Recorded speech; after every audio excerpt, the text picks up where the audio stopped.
मणिपुर में बीरेन सिंह का इस्तीफा उनकी मृत आत्मा जागृत होने से नहीं हुआ है। ये मजबूरी में लिया हुआ निर्णय है और सोची समझी साजिश है इसमें।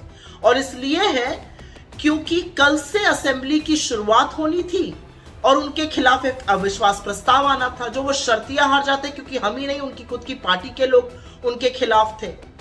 यही नहीं, जो 9 एमएलए वो तोड़ ताड़ कर जदयू और एमपीपी से लाए थे, वो डिस्क्वालीफाई होने के, अयोग्य होने के कगार पर खड़े हैं। और तो और अब असेंबली सस्पेंडेड रहेगी तो बीरेन सिंह से ना कोई सवाल पूछा जाएगा, ना कोई एक्सप्लेनेशन मांगा जाएगा।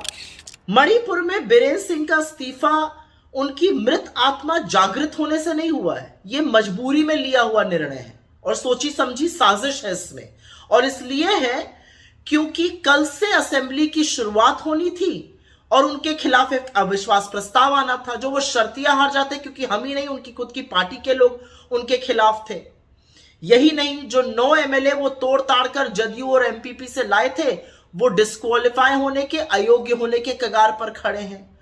और तो और अब असेंबली सस्पेंडेड रहेगी तो बीरेन सिंह से ना कोई सवाल पूछा जाएगा, ना कोई एक्सप्लेनेशन मांगा जाएगा। एक जरूरी बात यहां पर बता दें कि सुप्रीम कोर्ट ने 4 फरवरी को सीएफएसएल को यह जिम्मेदारी दी है कि वो एक कथित तौर पर जो ऑडियो क्लिप है बीरेन सिंह की, जिसमें वो दम भर रहे हैं हिंसा भड़काने का मणिपुर में, उसकी जांच कर उसको सील एनवेलप में उसकी जांच रिपोर्ट दे दे। इन सब चीजों के चलते हुए एक सोची समझी साजिश ऐसा लग रहा है जिसके तहत ये इस्तीफा हुआ है। लेकिन मेरा मानना है कि 2 साल से लगभग जलते हुए मणिपुर के लिए जितने जिम्मेदार बीरेन सिंह हैं, उससे कहीं ज्यादा जिम्मेदार बीजेपी और नरेंद्र मोदी, अमित शाह है। बीजेपी के तमाम विधायकों ने मणिपुर से बीरेन सिंह के खिलाफ लगातार शिकायत करी, लेकिन आला कमान के कान पर जूं तक नहीं रेंगी। न जेपी नड्डा जी ने कुछ किया, न शाह जी ने किया, न मोदी जी ने किया।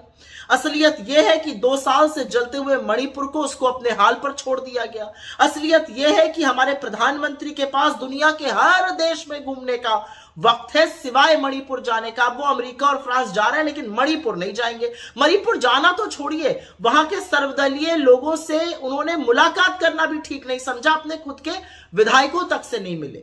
उस मणिपुर में जहां पर मणिपुर की करोड़ों की संपत्ति स्वाहा हो गई, जहां तमाम लोग मृत हो गए, जहां 60,000 से ज्यादा विस्थापित है, 50,000 से ज्यादा अभी भी रिलीफ कैंप में रह रहे हैं, जहां पर बच्चों का बचपन छिन गया, जहां पर महिलाओं के साथ वो हैवानियत हुई कि रूह कांप गई, इस सबके जिम्मेदार नरेंद्र मोदी हैं। और मजबूरी में ही दिया हुआ इस्तीफा यह साबित करता है कि बीजेपी की फेक न्यूज फैक्ट्री, भाजपा के समर्थक और भाजपा का समर्थक मीडिया जो चंगा सी होने का दावा कर रहा था, सब चंगा तो नहीं है मणिपुर में। लेकिन मोदी जी, एक आपको छोटी सी सलाह है, किसी से नहीं, राहुल गांधी जी से सीखिए। 3 बार हुआ है वो मणिपुर, लोगों के आंसू पोंछे, उनको ढांढस बंधाया, उनको गले लगाया, उनको विश्वास जताया। और एक आप हैं, इस देश के प्रधानमंत्री हैं, लेकिन मणिपुर को छोड़कर बाकी हर चीज करने का आपके पास वक्त है।